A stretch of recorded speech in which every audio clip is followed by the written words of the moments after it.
ცოდვილ მეზვერის ვინატროთ გლოვა, ვიდრე სიმართლე ფარის სეველის.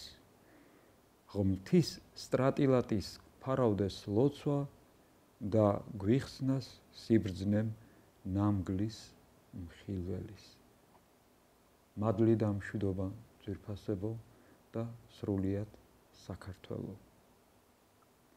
უპირველეს ყოვლისა, ტრადიციულად დიდ მადლობას მოგახსენებთ გამოჩენილი ყურადღების, კეთილი კომენტარების, პატივისცემის და სიყვარულისთვის, რომელსაც არიშურებთ თითოეული თქვენთაგანი ჩემი და ტელეკომპანიის გადაცემის მიმართ ამბავი კეთილი. დაწყებით კი დავიწყე მეზვერით და ფარის სეველით. დიახ ძვირფასებო, მარხვა გვიახლოვდება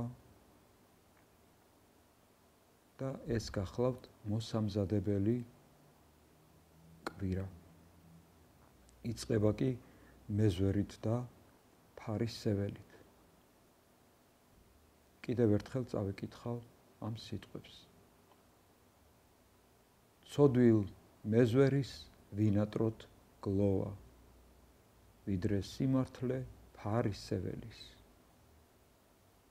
ღვთის სტრატილატის ფარავდეს ლოცვა და გვიხსნას სიბრძნემ ნამგლის მხილველის. ახლა კი გავაგრძელებთ სახარების კითხვას, რომელიც იკითხება ქრისტეშობის მსახურებაზე. შეგახსენებთ, რომ დასაკითხი გვექნება 4 სახარება.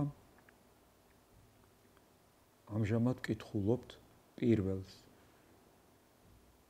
და ვაგრძელებთ იქიდან, სადაც გავჩერდით. შეგახსენებთ, რომ ავტორი ამ განმარტების გახლავთ წმინდა ნიკოლოზ სერბი. ჩემი აქ მხოლოდ თარგმანია. გახსოვთ, სადაც გავჩერდით, როდესაც ესე იგი იოსებმა ნახა სიზმარი ძილში გამოეცხადა ანგელოზი, განვიხილეთ პირველი სიტყვა რა იყო და ახლა აგრძელებს ანგელოზი მასთან საუბარს. შობს იგი ძეს და უწოდებ სახელს იესო. რამე თუ მანიხსნას ადამიანები ცოდვათა მათთაგან. კი არ თქვა გიშობს, არამედ შობს, რაც ნიშნავს, რომ მარტო შენ კი არა, მთელ სამყაროს უშობს, განგვიმარტავს ოქროპირი. ანგელოზი დამოძღვრის იოსებს, რათა ახალშობილ ჩვილს ნამდვილ მამასავით მოექცეს. ამიტომ ამბობს და უწოდებ მას სახელს იესო. უწოდებ მას სახელს, როცა ეუბნება, იქ ჩანს, რომ ანგელოზი მას დამოძღვრის, რომ ახალშობილ ჩვილს ნამდვილ მამასავით მოექცეს. ხოლო რაც შეეხება სახელს იესო, იგი ნიშნავს მხსნელს. ამიტომ მეორე წინადადება იწყება ამ სიტყვით რამე თუ. რაც იგივეა, რაც რომ სახელად მაცხოვარი, ანუ მხსნელი უწოდო. რამე თუ იხსნის იგი ადამიანებს ცოდვათა მათთაგან. მთავარანგელოზი უცდომელი მაცნია ღვთისა. ის ამბობს იმას, რასაც შეიტყობს ღვთისაგან. ის მხოლოდ ღმერთში ხედავს ჭეშმარიტებას. მისთვის ბუნება მისი კანონებით არც არსებობს. მან, როგორც ოდესღაც ადამმა, მხოლოდ ცოცხალი ღმერთი იცოდა. ხოლო ამბობს რა? მან იხსნას ერი თვისი ცოდვათა მათთაგან, მთავარანგელოზი წინასწარმეტყველებს ქრისტეს უმთავრეს საქმის შესახებ. ქრისტე იმისათვის უნდა მოვიდეს, რათა იხსნას ადამიანები არა რომელიღაც მეორე ხარისხოვან, არამედ იმ უმთავრესი ბოროტებისაგან, რომელიც არსით მთელ სამყაროში გამეფებულ ბოროტების მთავარ წყაროს ცოდვა წარმოადგენს.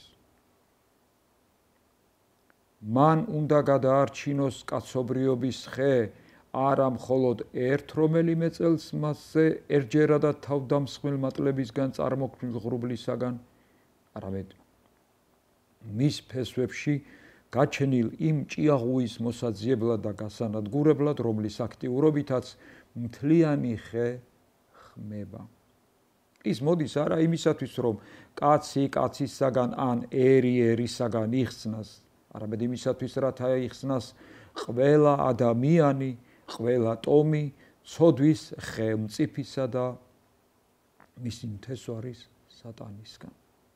ის მოდის არა როგორც ძმანი მაკაბელნი, ან ბარაბა, ან ბარ-კოხბა, მატლთა ღრუბლის მსგავსად ისრაელის განადგურების სურვილით თავდამსხმელ რომაელთა მიმართ აჯანყებას რო ჩასდგომოდა სათავეში.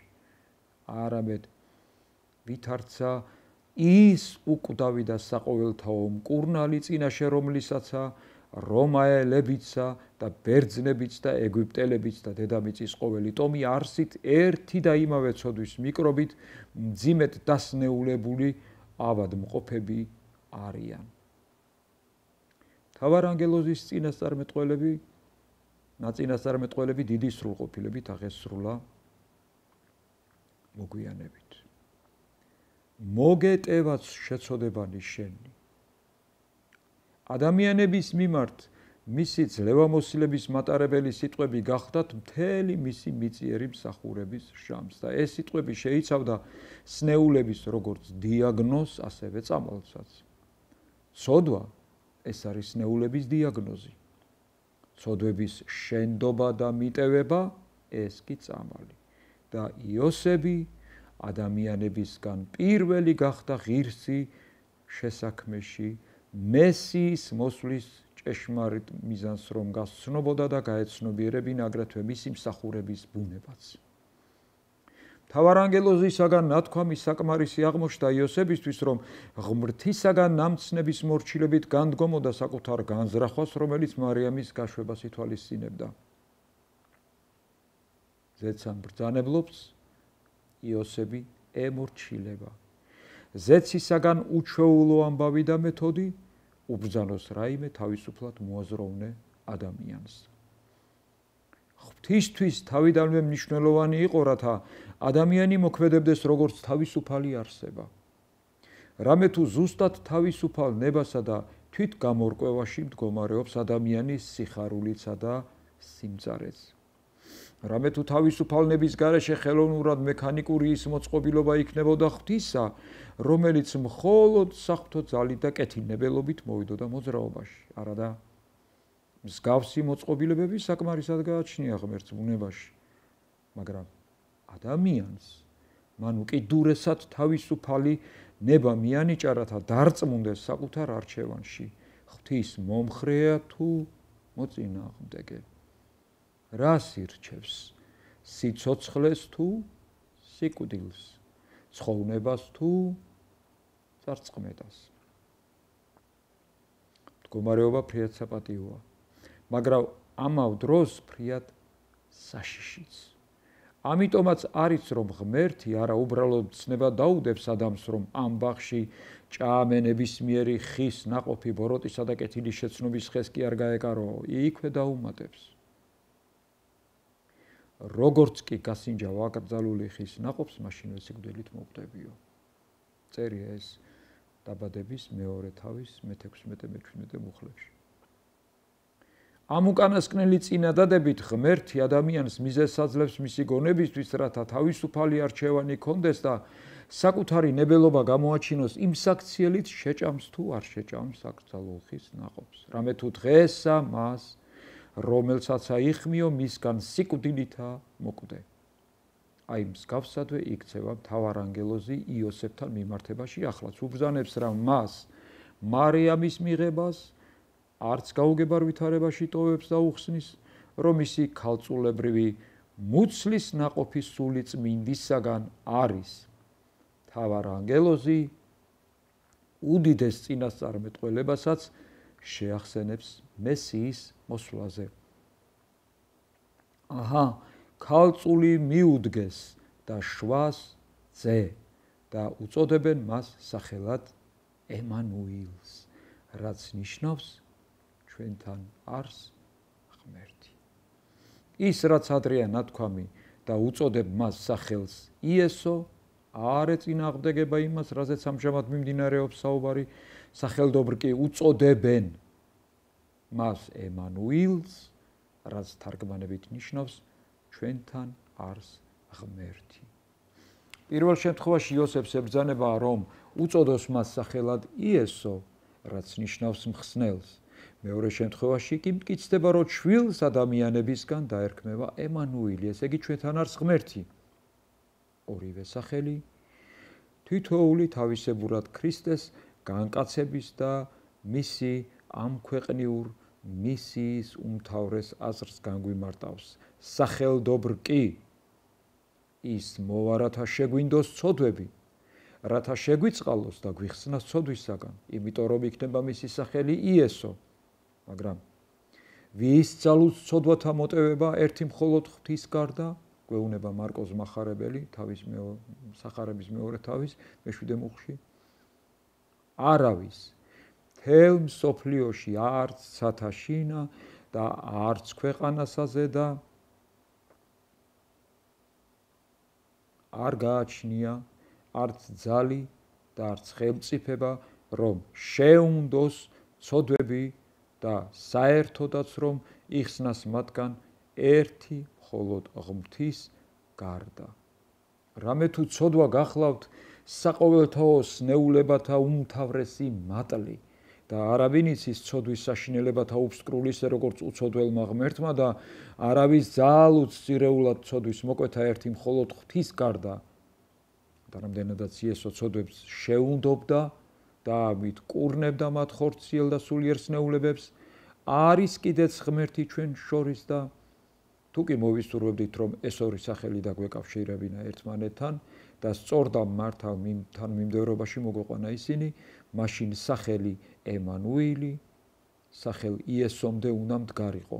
რამე თუ იმისათვის, რომ ახალშობილმა მხსნელის საქმე აღასრულოს, ის უნდა იყოს ემანუილი, ესე იგი უნდა მოვიდეს როგორც ღმერთი ჩვენ შორის, მაგრამ ამ შემთხვევაშიც აზრი მაინც იგივე რჩება, ანუ როგორც არ უნდა ვთქვათ, ასე თუ ისე აზრი არ იცვლება.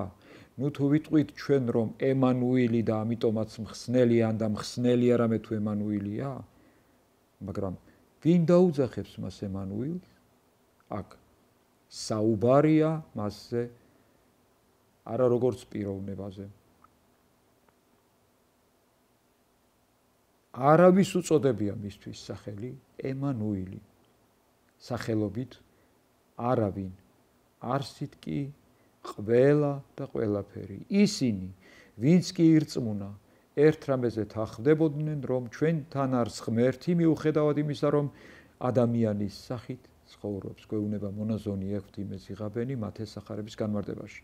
ყველა შემთხვევაში მთელ სამყაროში ერთი რამ ცხადია, რომ არ არსებობს ხსნა ამ სოფლისა თუ მასში არ მოვა ღმერთი და რომ ჩვენ კაცთათვის არ არსებობს არც წამალი, არც ხსნა თუ ღმერთი ჩვენთან არ იქნება და თან ისე როგორც სული სხეულთან და არა მხოლოდ იდეებით ან ლამაზი ოცნებით, ჭირსა და განსაცდელებში და ბოლოს სიკვდილშიც, რაც გვანსხვავებს ღმრთისაგან.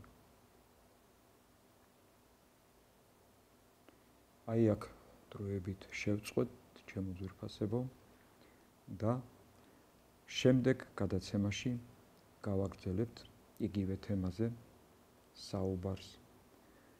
დაგლოცოთ და გაგახაროთ დედა ღვთისმშობელმა, რომლის ცხოვრების კითხვასაც გავმაგზავნებთ მაქსიმე აღსარებელის მიხედვით.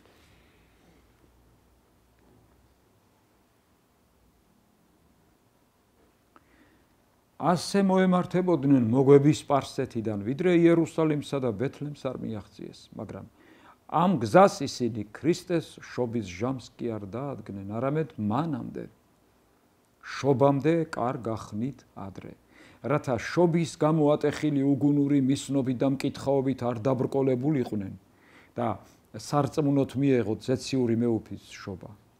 სწორედ ამიტომ და ამ მიზნით წარიმართა ამ გრძელ გზაზე მათი ამგვარი მსვლელობა, რათა დიდებული მეუფე უკვე ბაგაში მწოლიარე ყრმის სახით ეპოვათ.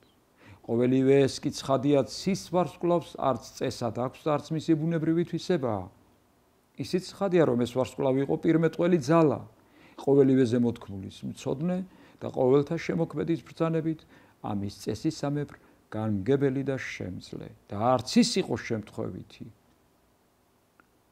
რომ მოგებს იერუსალიმამდე უძღოდა ეს ვარსკვლავი, რომელიც მაშინვე თვალს მიეფარა, როგორც კი იერუსალიმს მიუახლოვდნენ. ამ საქმესაც ორი ახსნა აქვს. ჯერ ერთი იერუსალიმის ყველა მკვიდრისთვის უნდა განცხადებულიყო ეს დიდებული საიდუმლო ყოველთა მეუფისა და მხსნელის შობის შესახებ. მოგვები ამიტომაც ეძიებდნენ კითხვა-კითხვით ახალ შობილს, როგორც ეს სახარებაშია ჩაწერილი და ამას ეკითხებოდნენ ყველას. სად არისო იუდეველთა ახალშობილი მეფე, ვინაიდან ვიხილეთ მისი ვარსკვლავი აღმოსავლეთში და მოვედით, რათა თაყვანივცეთო მას. ამ შეკითხვამ მთელი იერუსალიმი შეძრა, ხოლო ჰეროდე მეტად შეადრწუნა. მეორეც თავად მწიგნობრებსა და ფარისევლებს უნდა დაემოწმებინათ და დაესახელებინათ დრო და ადგილი უფლის შობისა და თან წინასწარმეტყველის სიტყვით დაედასტურებინათ, რომ ის იუდეის ბეთლემში უნდა დაბადებულიყო, ვინაიდან ასე დაიწერაო წინასწარმეტყველის მიერ და შენ ბეთლემ იუდეის ქვეყანაო. არაფრით ახარ უმცირესი იუდეის მთავართა შორის, ვინაიდან შენგან გამოვა მთავარი, რომელიც დამწყევსავს ჩემს ერს ისრაელს. პასუხად სწორედ ეს მოახსენეს მწიგნობრებმა და ფარისეველმა შეშფოთებულ ჰეროდეს შეკითხვაზე, თუ სად უნდა დაბადებულიყო ნაწინასწარმეტყველები მეუფე ურიათა, რომელიც ისრაელის ნამდვილი წინამძღვარი უნდა ყოფილიყო. სხვა მთავრები ამ ქვეყნიური პატივით იყვნენ შეპყრობილი, რის გამოც მწყემსებად არ იწოდებოდნენ. ისინი არ გაწირავდნენ თავს თავიანთი სამწყსოსთვის. მხოლოდ ეს იქნება ჭეშმარიტი მწყემსი, რომელიც თავს გასწირავს თავისი ცხოვრებისთვის, რადგან იგი ცხოვნების გზისა და მშვენივრად ამწვანებული სამოთხისკენ უძღვის თავის სამწყსოსასაც და იმათაც, ვინც მას გაყვება. ნახეთ, რა მშვენივრადაა გაერთიანებული მამამთავარ იაკობის და წინასწარმეტყველ მიქეას სიტყვა, რადგან წინასწარმეტყველმა უფლის ამ ქვეყნად მოსვლა ბეთლემიდან გვიბრძანა. მამამთავარმა კი ის გვანიშნა, რომ წარმართებს იუდას ტომის მთავართა და წინამძღვართა შემდგომ ეწვეოდათ სასოება და იმედი. ყოველივე ეს რომ შეიტყვეს მოგვებმა, უფრო მეტად გამხნევებულნი მიყვებოდნენ ვარსკვლავს და ჭეშმარიტ მეუფედ აღიარეს ქრისტე.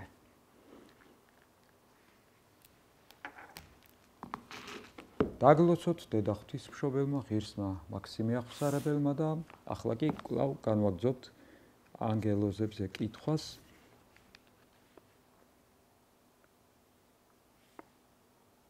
რომელიც განგვიმარტავს ანგელოზების იერარქიას. წმინდა გრიგოლი დიდის მიხედვით უფალი სამართალს ანგელოზთა იმ დასის საშუალებით ქმნის, რომელსაც საყდარნი ჰქვია. ისინი იმდენად ამაღლებული და მადმოსილნი არიან, რომ შეიძლება ითქვას უფალი მკვიდრობს მათში, მათი საშუალებით ღმერთი უმაღლეს მართლმსაჯულებას ახორციელებს. კიდევ ერთი საფეხური განვიხილეთ ანგელოზების. ეხლა კი ჩემო კარგებო, კვლავ წმინდათა საგალობელიდან განვიხილავთ იმ დღეებს, რომლებიც წინა გადაცემიდან აქამდე გავიარეთ. ცხონდეს სიწრფელით ღვთისამხმობელი და მოყვასისა ხსნის მნებებელი, გლოცავდეს ცოდვილთ ღვთისამშობელი, ხატით წარწყმედულთ მომპოვნებელი. ვიფხიზლოთ სიტყვით საქმით, კეთილით, სამსჯავრო ვიდრე კარს მოგვადგება, გაბრიელისა, სიწმინდის დიდის, გლოცავს ერს ნაწილთ აღმოყვანება.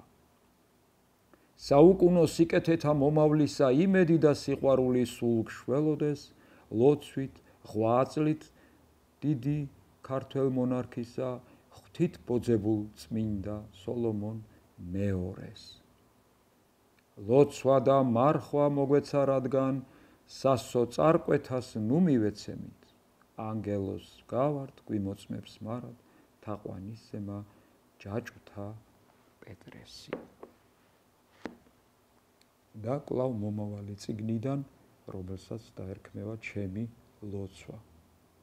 ვითარცა მტარვალისა დაცინვისა და შეურაცხებისა დათმენისათვის, უფლისაგან ედემის ბაღიდან სამისა ვაშლისა და ყვავილისა მომღებელმან და შეურაცხის მყოფელისა შენისა ამითა ფრიად განმაკვირვებელმან.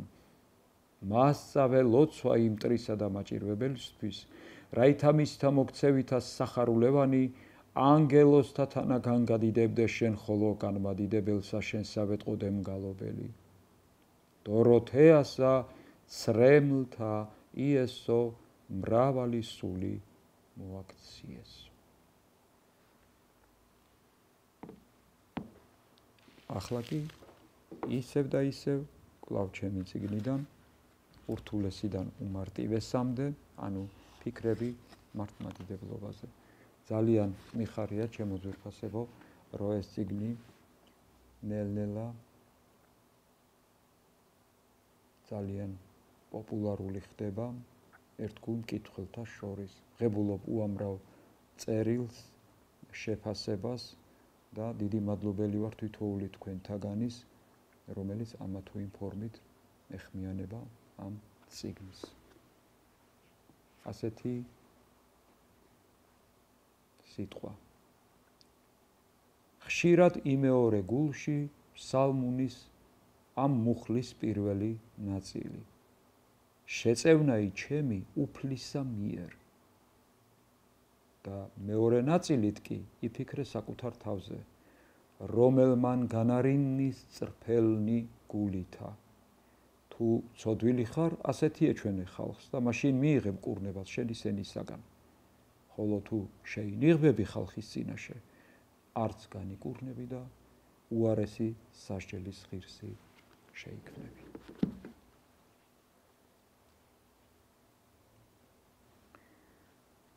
ტრადიციულად კვლავ ერთ საინტერესო იგავს წარმოგიდგენთ, რომელიც ეხება მენავეს.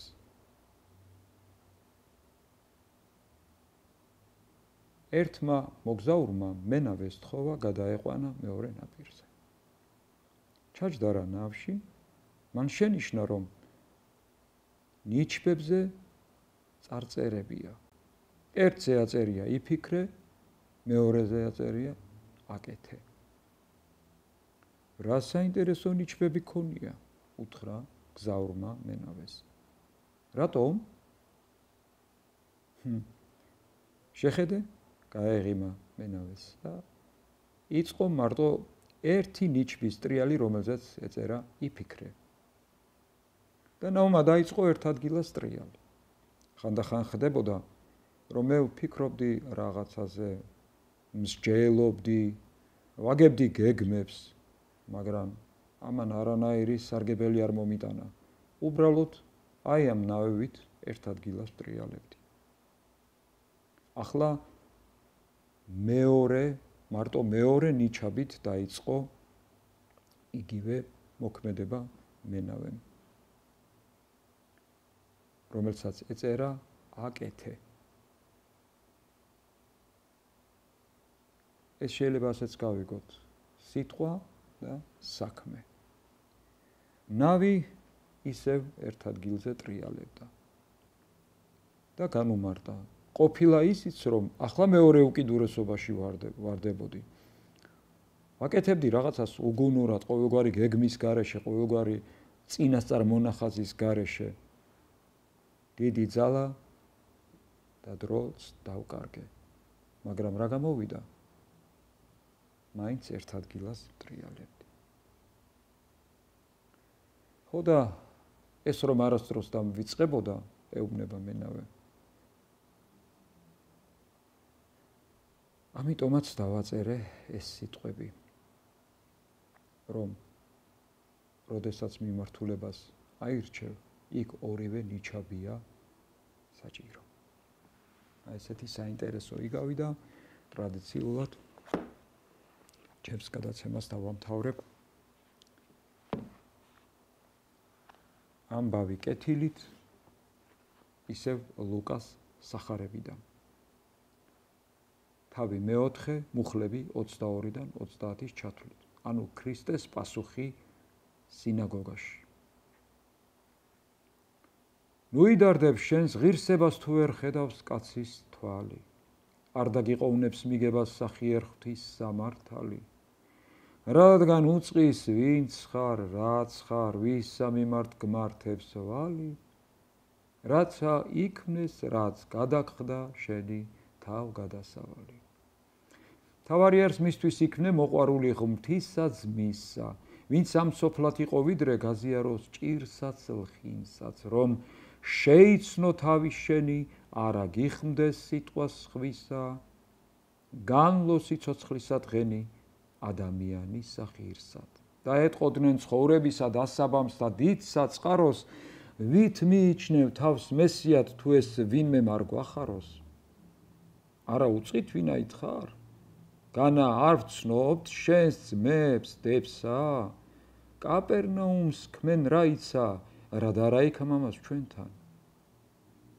და სიმშვიდით, სიყვარულით, აღიხილა თვისი თვალი, მეტყვითა თქვენ რომ კურნალო განიკურნე შენი თავი, მე კი გეტყვით, ელიას დროს მრავლად იყო ქვრივი ქვეყნად, სარეფთას ერთს მიუვლინა, იგი მხსნელად დიდმა ღმერთმა. და აგრეთვე კეთროვანიც მრავლად იყო ელისეს დროს, კესარიელი ნემანი იყო, ვინცა მადლი იღო. თქვენ კი გეტყვით, რომ არც ერთი სახლში არ არის მიმღებელი, ძმაც რომ იყოს სისხლით ერთი, თუ არ წინასწარ მეტყველი. უყურებდნენ გულის წყრომით, რა ისმინეს მისგან ესე, გაჩნდა შური ერთურთ შორის სურთ რომ მოკლან გარეთ კლდეზე, თუ არ აქვს სურს არ გაძალებს, დევნის შენგან, მიდის სხვასთან. გაერი და რისხვით მთვრალებს მათ შორისა ჩაიარა, თქვენ კი გლოცავთ ხატი დედის ზოგრაფისა შემსმენელი, წმინდა ფოკა და იონა დიდი წინასწარმეტყველი, პირველისგან ვისწავებდით ვიყოთ მოწყალე ბუნებით, მეორისგან რო წარვწყმდებით თუ იქნებით ღვთის ურჩები, რადგან შთანხმდქვამს ჩვენც ვეშაპი, გამოხსნა კი იყოს ძნელი. მსგავსად დღისა იმ მესამის არ ვართ წინასწარმეტყველი. ვიმარხვიდეთ, ვილოცვიდეთ, აგვარიდებს რისხვას ღვთისას, ახსარებით ვეზიაროთ მადლსა, რომელსაც გვაღირსა. მესამე დღეს აღდგომილმან იონასა მსგავსად ქრისტემ, განდევნილთა სამოთხიდან კვლავ იხილოთ სიცოცხლის ხე, რომლისაცა ადრე ხმევამ უკვდავი ყოაც მოკვდავი, მარიამ მეორე ევა ოჯახების არს მლოცავი, შეგეწიოთ დღისა მადლი უფალი და დედა ღმრთისა, ფარვიდეთა მისა ძალი, სწყალობს ვინცა უღირს ღირსაც. გმადლობ, გლოცავ და მიყვარხარ საქართველო.